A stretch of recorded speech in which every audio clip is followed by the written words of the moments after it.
योगी राम सूरत कुमार, योगी राम सूरत कुमार, योगी राम सूरत कुमार, जय குரு ராயா. இன்னைக்கு எபிசோட்ல நம்ம யாரோட அனுபவத்தை அனுபவிக்க போறோம் அப்படின்னா, தெய்வ திரு ஜஸ்டிஸ் அருணாச்சலம் ஐயாக்கு கிடைச்ச பகவான் கிடைச்ச அனுபவங்கள் எல்லாம் நம்ம அனுபவிக்க போறோம்.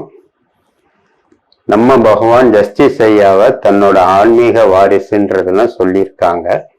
அது மட்டும் இல்ல, இருந்த காலத்துல இருந்து ஜஸ்டிஸ் ஐயா அவரோட கடைசி காலம் வரைக்கும் நம்ம ஆசிரமத்துல ட்ரஸ்டியா இருந்து அவ்வளவு சிறப்பா குரு கைங்கரியம் பண்ணியிருக்காங்க. 2009 ஜஸ்டிஸ் ஐயா சிவகாசிக்கு விஜயம் பண்ணாங்க. அப்போ பஜனாசிரமம் 2008 டிசம்பர்ல ஆரம்பிக்கப்பட்டிருந்துச்சு.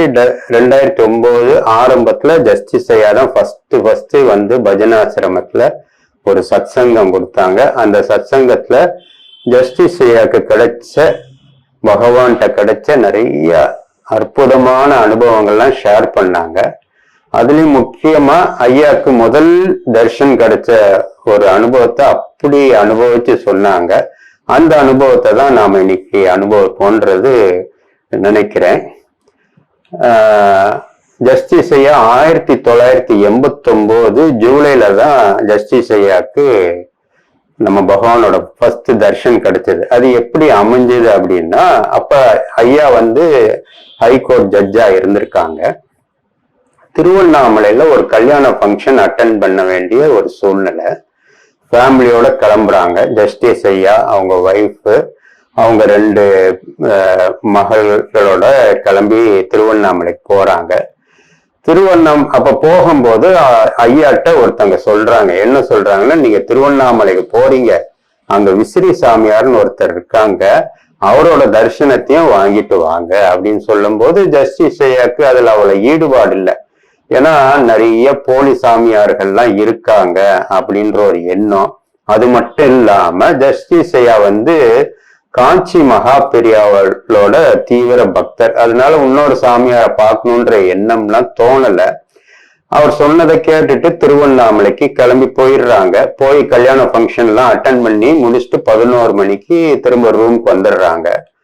அடுத்த அவங்க பிளான் படி அண்ணாமலையார் கோயிலுக்கு சாயந்தரம் 4 மணிக்கு போற மாதிரி ஒரு பிளான் இருந்தது. இப்ப 11 மணி தான். அது 11ல இருந்து 4 மணி வரைக்கும் ஒரு 5 மணி நேரம் கேப் இருக்கு.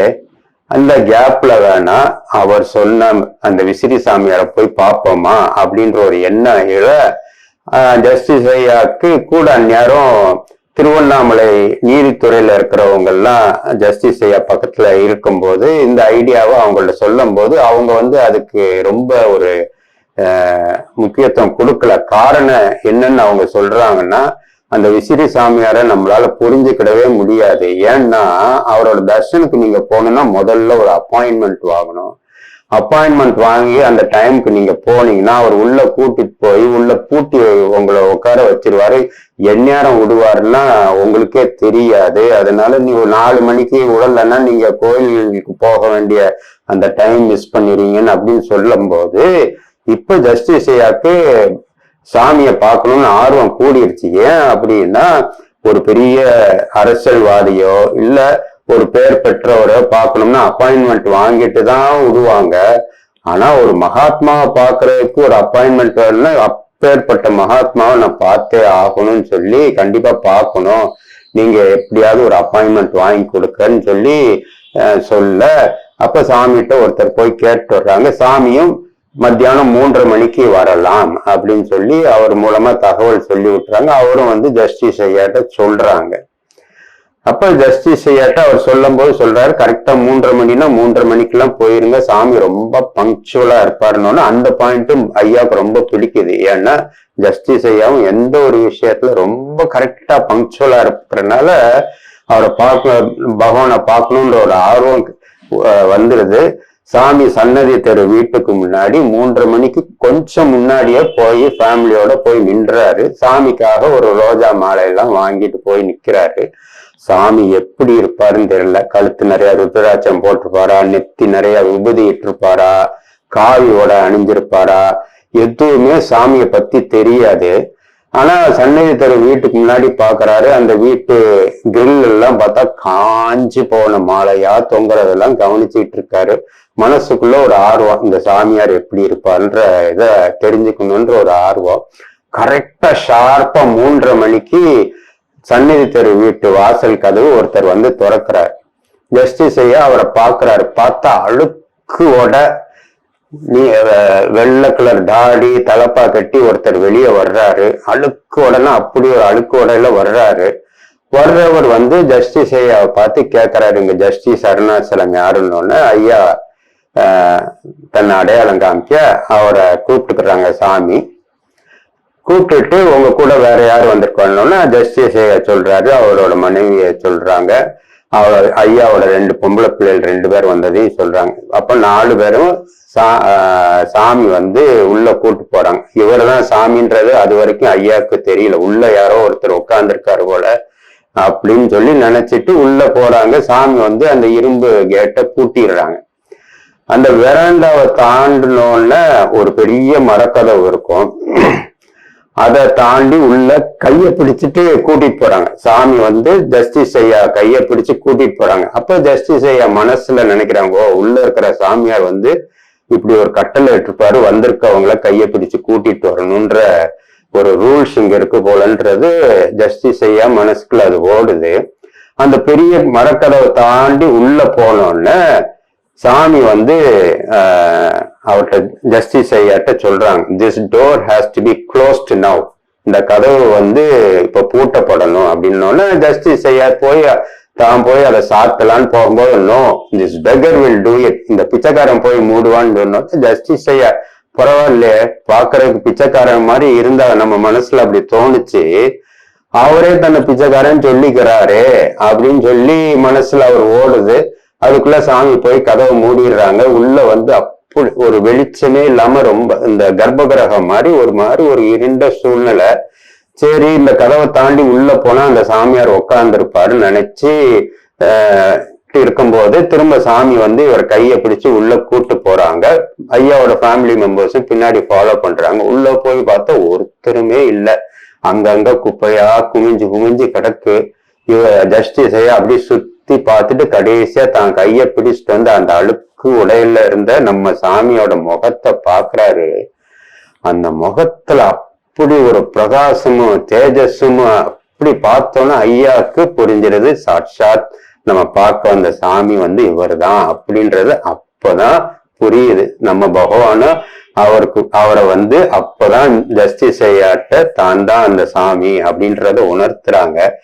அப்படி இருக்கும்போது பார்த்த மாத்திரத்துல ஜஸ்டிஸ் ஐயா என்ன சாமிகிட்ட கேட்கிறாருன்னா, கையில ரோஜா மாலையோட வந்திருந்தார் இல்லையா, சாமிகிட்ட கேக்குறாங்க, can I garland you sir, நான் வந்து உங்களுக்கு இந்த மாலையை போடலாமா சார் அப்படின்னு சொல்லி கேட்க, சாமி உடனே டூ இட் அப்படின்ற, உடனே செய்யணும்னா சாமி கழுத்துல அந்த ரோஜா மாலைய ஜஸ்டிஸ் ஐயா போட்டு அடுத்த செகண்ட் சாஷ்டாங்கமா பகவானோட காலில் விழுந்துடுறாங்க. விழுந்தோடனே சாமி அவங்களை உள்ள கூட்டு போய் ஒவ்வொருத்தரையும் இந்தந்த இடத்துல உட்காருங்கன்னு சொல்ல எல்லாரும் உட்கார்ந்துருக்காங்க. உட்கார்ந்துட்டு இருக்கும்போது சாமி வந்து கேக்குறாங்க, நீங்க இதுக்கு முன்னாடி திருவண்ணாமலைக்கு வந்திருக்கீங்களா அப்படின்னு சொல்லி கேட்கும்போது, இல்ல வந்ததில்லை அப்படின்னு சொல்ல அதுக்கப்புறம் சாமி என்ன சொல்றாங்கன்னா, உங்களோட ஜஸ்டிஸையா கண்ணாடி போட்டிருப்பாங்க, கண்ணாடியை கலட்டுங்க அப்படின்னு சொல்லி சாமி வந்து ஐயாவுக்கு ஒரு இன்ஸ்ட்ரக்ஷன் சொல்றாங்க. சாமியோட இன்ஸ்ட்ரக்ஷனை கேட்டு கண்ணாடியை கலட்டுற பிறகு சாமி வந்து அவரோட பார்வை ஜஸ்டிஸ் ஐயாவை நோக்கி அப்படி ஒரு வெல் போக்கஸ்டா இருக்கும்போது ஜஸ்டிஸ் ஐயா மனசுக்குள்ள இது வரைக்கும் அனுபவிக்காத ஒரு ஆனந்த அலைகள் வந்து அடுத்தடுத்து வர்றத உணர்ந்துகிட்டே இருக்காரு. அப்படி ஒரு அந்த பார்வையோட தாக்கம் வந்து அவர் மனசுக்குள்ள அப்படி ஒரு ஆனந்த அலைகள் அப்படி அடுத்தடுத்து வர்றத உணர்றாரு. அப்படி ஒரு சந்தோஷம் அடையுது. அப்படி இருக்கிற பட்சத்துல சாமி கேக்குறாங்க ஜஸ்டிஸ் ஐயாட்ட, என்ன கேக்குறாங்க அப்படின்னா, திருவண்ணாமலைக்கு என்ன காரியமா வந்தீங்க அப்படின்னு கேட்க, ஜஸ்டிஸ் ஐயா சாமியை பார்த்து இந்த மாதிரி ஒருத்தங்க தெரிஞ்சவங்களோட கல்யாணம் இங்க, அதை அட்டன் பண்றதுக்காக வந்தோம் அப்படின்னு சொல்லி சொல்றாங்க. அடுத்தது என்ன பிளான் அப்படின்னா, 4 மணிக்கு அண்ணாமலையார் கோயில்ல வந்து அருணாச்சலேஸ்வரரோட தரிசனுக்காக அப்பாயின்மெண்ட் அங்க பிக்ஸ் பண்ணிருக்கேன் அப்படின்னு சொல்ல சாமி உடனே கேக்குறாங்க, ஓ ஜஸ்டிஸ் அருணாச்சலம் வந்து ஒரு கல்யாணத்துக்கு வந்திருக்காங்க, சாயந்தரம் அண்ணாமலையார் கோயில்ல போய் தரிசனுக்காக போறாங்க. இந்த இடப்பட்ட நேரத்துல சும்மா இந்த பிச்சைக்காரனை வந்து எட்டி பார்த்து போகலான்னு நினைக்கிறாரு அப்படின்னு சொல்லி கேட்க, ஜஸ்டிஸ் ஐயா மனசுக்குள்ள ஏதோ ஒரு தப்பான ஆள்கிட்ட மாட்டிக்கிட்டோம், நாளைக்கு நியூஸ் பேப்பர்ல ஹைகோர்ட் ஜட்ஜ் இந்த மாதிரி ஒரு போலி சாமியார்ட்ட மாட்டிக்கிட்டாருன்ற நியூஸ் எல்லாம் வரப்போகுதுன்னு மனசுல அலைகள் ஓட, சாமி கேட்ட கேள்விக்கு ஆமான்னு சொல்லி தயக்கத்தோட பதில் சொல்லி சாமியத்தான் அப்படி முகத்தை நிமித்தி ஜஸ்டிஸ் ஐயா பாக்குறாரு. அந்த இடத்துல இவ்வளவு நேரம் அழுக்கு உடைய தரிசனம் கொடுத்த சாமி அண்ணாமலையார் கோயில்ல இருக்கிற சிவலிங்கமாவே அவருக்கு அங்க தரிசனம் கொடுக்கிறாரு. அப்படி ஆச்சரியப்படுறாரு. அண்ணாமலையாரோட சிவலிங்கம் சாட்சாத் இங்க வந்து சன்னதி தெரு வீட்டுல நமக்கு தர்ஷன் கொடுக்குதே அப்படின்ற ஒரு சந்தோஷம் அப்படி அவருக்கு பொங்கி வழியுது. அப்படி இருக்கிற பட்சத்துல அடுத்தபடியா சாமி அவரோட முதுகுல தட்டி, ஃபாதர் இஸ் வெரி ஹாப்பி, என்னோட தந்தை ரொம்ப சந்தோஷமா இருக்காரு அப்படின்னு சொல்றாங்க. அதுக்கப்புறம் சாமி என்ன சொல்றாங்கன்னா, this beggar needs to smoke அப்படின்றாங்க. இந்த பிச்சைக்காரன் வந்து இப்ப சிகரெட் பிடிக்கணும் அப்படின்னு நினைக்கிறேன்னு சொல்லி ஜஸ்டிஸ் ஐயாட்ட கேக்குறாங்க. ஜஸ்டிஸ் ஐயா, இது வந்து உங்க வீடு, நீங்க வச்சு உங்க முன்னாடி இருக்கிற சிகரெட்ஸோ அதெல்லாம் உங்க இது, நான் வாங்கிட்டு வந்தது இல்லை, அதனால நீங்க என்கிட்ட பெர்மிஷன் கேட்கணுன்றதெல்லாம் அவசியம் இல்லை. பட் இருந்தாலும் புகை பிடிக்கிறது உடம்புக்கு கெடுதல்ன்றது சொல்லுவாங்க அப்படின்றத தன்னோட அபிப்பிராயத்தை சொல்றாரு. அதுக்கு சாமி வந்து ஜஸ்டிஸ் என்ன சொல்றாங்க அப்படின்னா, இல்ல நீங்க வந்து ஜஸ்டிஸ், அதனால உங்க முன்னாடி சிகரெட் பிடிக்கணும்னா இந்த பிச்சைக்காரன் பெர்மிஷன் கேட்கணும் அப்படின்னு சொல்ல, உடனே ஜஸ்டிஸ் ஐயா வந்து ஒரு ஜட்ஜி மாதிரியே தீர்ப்பு சொல்றாரு. பெர்மிஷன் கிராண்டட் அப்படின்னு சொல்ல சாமி அதுக்கு பிறகு சிகரெட் குடிக்கிறாங்க. ஒண்ணு குடிச்சோன்னா அடுத்தது அப்படி கண்டினியூஸா குடிக்கும் போது அப்படி கான்சென்ட்ரேட் பண்றாரு. சில இது ஃபுல்லா குடிப்பாங்க, சில இது பாதி குடிப்பாங்க, சில இது ஒரு பஃப் இழுத்துட்டு கீழே அப்படியே வச்சிருப்பாங்க. அதுல வந்து ஒரு ஆச்சரியமான விஷயம் ஜஸ்டிஸ் ஐயா பாக்குறாங்க. என்ன பாக்குறாருன்னா, சிகரெட்டு அவர் புகைக்கும் போது உள்ள போகக்கூடிய அந்த புகை வெளியில வரல. வழக்கமா வெளியில வரும்போது அந்த சிகரெட்டோட வாசம் வந்து பல பேருக்கு ஒத்துக்கிடாது, அப்படி ஒரு வாடை இருக்கும். ஆனா ஒரு சந்தன வாடை வருது அப்படின்ற ஒரு ஆச்சரியத்தை உணர்றாங்க ஜஸ்டிஸ் ஐயா அந்நியாரம். அப்படி இருக்கும்போது சாமிகிட்ட பேச ஆரம்பிக்கிறாரு. என்னன்னா ஜஸ்டிஸ் ஐயா சொல்றாங்க, கொஞ்ச நாளைக்கு முன்னாடி துவாரகைக்கு போயிருந்தேன், குஜராத்ல இருக்கிற துவாரகைக்கு போயிருந்தேன். அங்க வந்து கிருஷ்ணர் முன்னாடி நான் வேண்டுனேன், நான் வந்து என்னோட ஜஸ்டிஸ் பதவியில இருந்து ரிசைன் பண்ணலாமான்னு வேண்டுனேன். கிருஷ்ணன் வந்து என்கிட்ட சொன்னாரு, நீ ரிசைன் பண்ணக்கூடாது, ஜஸ்டிஸா கண்டினியூ பண்ணுன்றத சொல்ற மாதிரி நான் உணர்ந்தேன் அப்படின்னு சொல்லி பகவான்கிட்ட சொல்ல, பகவான் வந்து திரும்ப அப்ப ஜஸ்டிஸ் ஐயா பார்த்து கேக்குறாங்க, ஓ கிருஷ்ணா வந்து ஜஸ்டிஸ் அருணாச்சலத்தை ரிசைன் பண்ண வேண்டாம்னு சொன்னாரா அப்படின்னு சொல்லி திரும்ப பகவான் அதை ரிப்பீட் பண்ணும்போது ஜஸ்டிஸ் ஐயா அப்படி சாமி அப்படி நிமிந்து பாக்குறாரு. சாமிக்கு பின்னாடி வருஷ கிருஷ்ணன், ஒரு கிருஷ்ணன் இங்க தெரிய, அடுத்து இங்க ஒரு கிருஷ்ணன் தெரிய, அடுத்தது ஒரு கிருஷ்ணன் இங்க தெரிய, இன்னொரு கிருஷ்ணன் இங்க தெரிய, கையில குழலோட இருக்கிற மாதிரி அடுத்தடுத்து கிருஷ்ணனா தெரியறாங்க. ஜஸ்டிஸ் ஐயாக்கு ஒன்னும் புரியல, என்னடா இப்பதான் அருணாச்சலேஸ்வரர் லிங்க ரூபத்துல தரிசனம் கொடுத்தாரு, இப்ப துவாரகையில நடந்த விஷயத்த சொன்னோன்னு பின்னாடி சாமிக்கு பின்னாடி ஒரே கிருஷ்ண தரிசனமா கிடைக்குதே, ஒரு சந்தோஷம் இருக்க, ஒரு திடீர்னு ஒரு பயம், நீங்க யாரு மந்திரவாதியா மாயாஜாலம் காமிக்கிறவரா அப்படின்னு சொல்லி நீங்க வந்து இதுக்கு முன்னாடி அண்ணாமலையார் லிங்கம் மாதிரி எனக்கு காட்சி கொடுத்தீங்க, இப்ப வந்து உங்க பின்னாடி கிருஷ்ணனா எனக்கு தெரியுது, நீங்க யாரு அப்படின்னு சொல்லி சாமிட்டே ஜஸ்டிஸ் ஐயா கேட்க, அப்படியா அப்படின்னு சொல்லி அது வரைக்கும் அந்த அறை கொஞ்சம் இருட்டா இருந்த அறையில சாமி வந்து எந்திரிச்சு அப்படியா நானும் பாக்குறேன்னு சொல்லி லைட்டு சுவிட்ச போடுறாங்க சாமி. அவர் பார்த்த இடங்கள் எல்லாம் யோகிராம் சுரத்குமார் போட்டோ, அந்த அண்ணாமலையார் கோயில் குளத்தங்கரையில இருக்கிற ஒரு படம், அதுல யோகிராம் சுரத்குமார் நின்று எல்லாருக்கும் ஆசீர்வாதம் பண்ற மாதிரி ஒரு போட்டோ. அந்த போட்டோ அடுத்தடுத்து இவர் எங்கெல்லாம் கிருஷ்ணரோட படம் பார்த்தாரோ அந்த இடத்துல ஃபுல்லா யோகிராம் சுரத்குமார் படத்தை பாக்குறாரு. ஜஸ்டிஸ் ஐயாக்கு அப்படி ஒரு சந்தோஷம். ஏன்னா முதல் தரிசனத்திலே நம்ம என்னமோ ஏதோ நினைச்சிட்டு வந்த இந்த சாமியார் சாட்சாத் அண்ணாமலையாரா காட்சி கொடுத்தாரு, சாட்சாத் துவாரகீசனா காட்சி கொடுத்தாருன்னு அப்படி ஒரு சந்தோஷம். அதுக்கு வார்த்தையால சொல்ல முடியாத அளவுக்கு அப்படி ஒரு சந்தோஷம். அது ஒரு நீங்கா அனுபவமா என் மனசுல பதிஞ்சிருச்சுன்னு சொல்லி ஜஸ்டிஸ் ஐயா அதை ஷேர் பண்ணாங்க. அதுக்கு பிறகு கொஞ்ச நேரம் கழிச்சு சாமி this beggar will leave you now அப்படின்னு சொல்லி, இந்த பிச்சைக்காரன் உங்களுக்கு விடை கொடுக்குறான்னு சொல்லி ஜஸ்டிஸ் ஐயா வைஃபுக்கு கல்கண்டு கொடுக்குறாங்க. ஜஸ்டிஸ் ஐயா பொம்பளை பிள்ளை 2 பேருக்கும் பிஸ்கட் பாக்கெட்ஸ் கொடுக்குறாங்க. ஜஸ்டிஸ் ஐயாவுக்கு ஒன்றும் கொடுக்கல.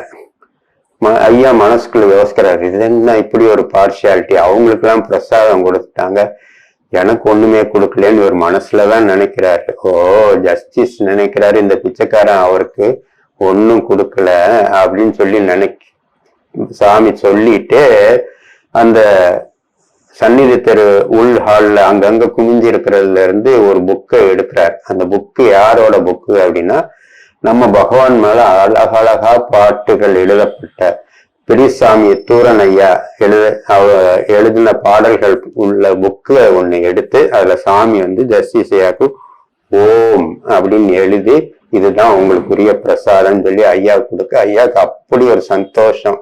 ஐயாவை கையை பிடிச்சு வெளியில கூப்பிட்டு அவங்களுக்காக அவங்க வந்த கார் வரைக்கும் ஐயாவை கொண்டு போய் ஐயாவும் அவங்க ஃபேமிலியும் போய் விட, வெளியில போய் பார்த்தா ஆச்சரியம்.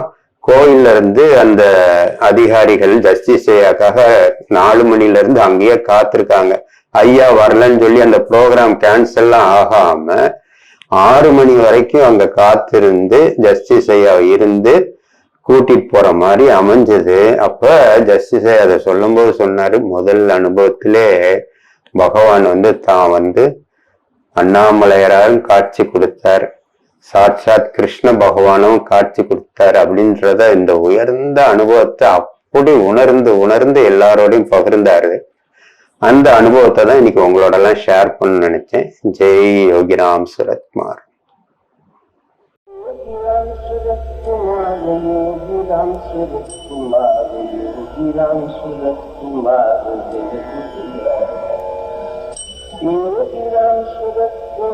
योगीराम सूरत कुमार, योगीराम सूरत कुमार, जय